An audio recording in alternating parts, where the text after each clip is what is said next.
Welcome everybody to week 11. We're moving right along here. Hopefully everybody is doing well. I'm driving from my home and office up in Minneapolis down to South Louisiana, but I'm stopping at, this is Kansas City. I'm about a block off of the plaza and I'm staying at the Fontaine Hotel. It's kind of a boutique in this area and I'm in my room right now. I'll give you a little tour of this place. They said there's a rooftop bar and a pool and all that stuff, so I'm about to check that out. But we've got a few things coming up, and I'll get into your individual classes here in a little bit, but this is going to be kind of a crawling update. So I just got through with about a 6-hour drive from Minneapolis to the Fontaine in Kansas City, and it's about 6 o'clock in the evening. And let's go upstairs to the bar.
Hi everybody, it is about 8 p.m. Saturday night. I have been driving for a good 12 hours already.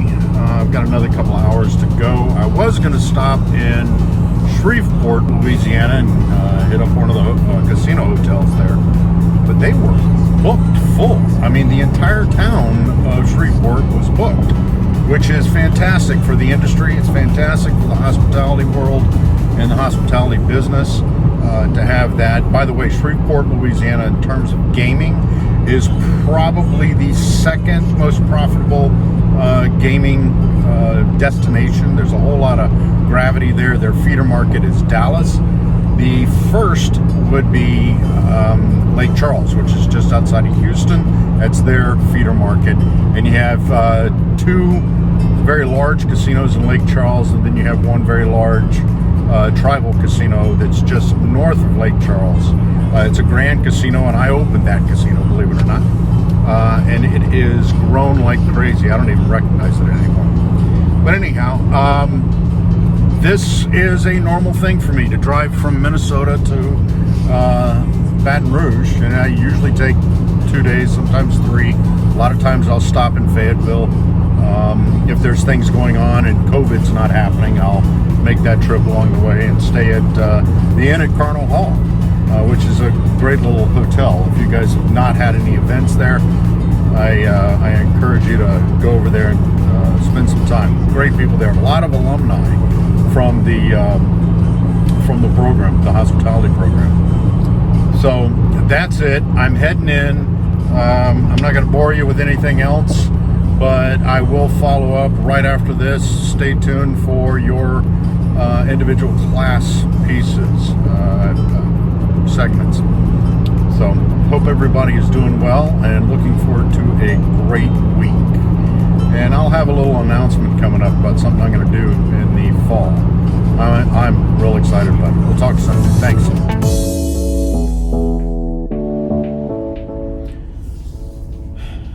Hi guys, it is Sunday. I am back in Baton Rouge after about 22 hours in the car total, going from Minneapolis to here. And I left just before the George Floyd case starts this coming week. So thankfully I'm out of that, but unfortunately my family is up there in the middle of it. We're far enough away to where it's not really going to affect us, but nevertheless, you just don't know what's going on. So I'll be keeping a close eye on that coming up. So let's see, what was I going to tell you guys? Oh yeah, as you know, I try to bring a lot of this, a lot of the things that we study to life, and show you examples from my life. So I was going through my classes and my notes, and specifically through global travel and tourism, and how we walk through all the stages of this. And I was like, well, how can I get this and bring it to life, really? So what I did is I started doing a little bit of research, and long story short, this coming fall, yours truly is going to climb Mount Kilimanjaro in Tanzania, Africa. And I'm going to walk you through and record every step of the way. I've managed to get in contact with the tour group that's going to help me, the Sherpas and the guides and what have you, and arranged for live updates to be broadcast either on YouTube or through Blackboard or something else. We're going to figure that one out. And if for some reason the satellite connections are not working, I also have arranged for a backup to where you can track me all along the way up the summit. Now, to the summit's going to take about 7 days, but we'll time this out. And again, I'm going to take you guys along, or whoever's with us next semester or in the fall. I'm going to take you with me. And we're going to point out all the areas within the hospitality space that we can, and give you kind of a glimpse of how these international tour groups operate.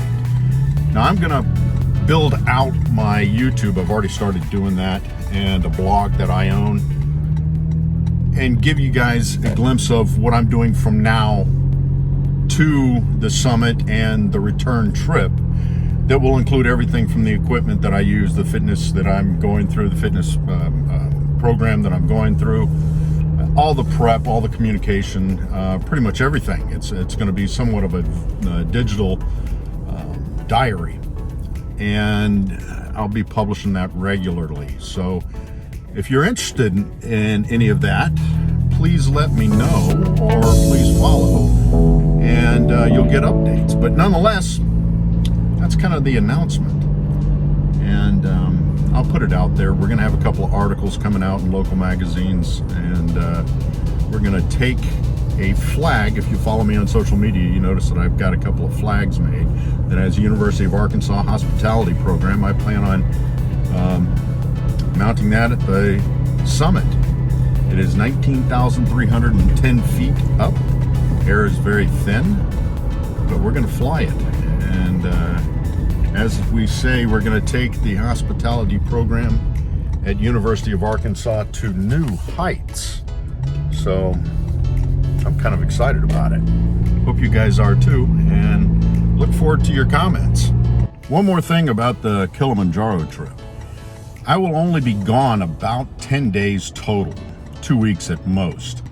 During that entire time, I will be in contact with you guys, and able to respond to texts, emails, video chats, whatever, during the whole time. The only reason that I was taking this on, and I was actually quite reluctant to do it, because I didn't want it to disrupt any of the classes that I'm teaching or any of the rhythms that we normally have during a semester. So with that in mind, I'm still going to be teaching the casino class, the intro class, and a few other things that we've got up our sleeve next semester. It's not going to interrupt any of that.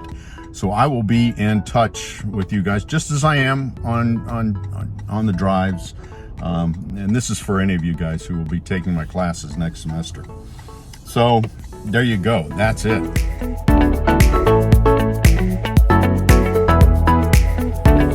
This week, we have an exam, which is already published, by the way. I think I published it last Thursday. The exam is for lessons 9 through 11 and any supplemental materials I put out there, which I believe I put out a couple of them. I know I put some questions on those on the exam. This exam is just like the others.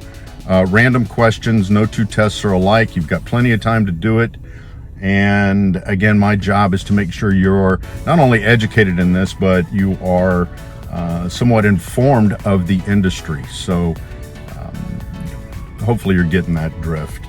And you have spring break coming up Thursday and Friday, but I'm also going to throw in the lessons of meeting, conventions, and expos. I'm going to publish those so you can look at those at your leisure. We have every Tuesday, I've got, I believe it's at 11:30, an open Zoom meeting, which you guys are more than welcome to sit in on. And it's more of a conversation than anything else, but it just gets you up to speed and gives you some anecdotal information that supports what's in your class, so you can get the most out of it. And again, I want you to be engaged here, and I want you to understand and enjoy some of the wonderful aspects of this industry, like I have. And I tell you some stories during that time. So feel free to join us. It's 11:30 on Tuesdays. And it's open. Just let me know so I can send you the Zoom invite and you guys can jump on. Thanks.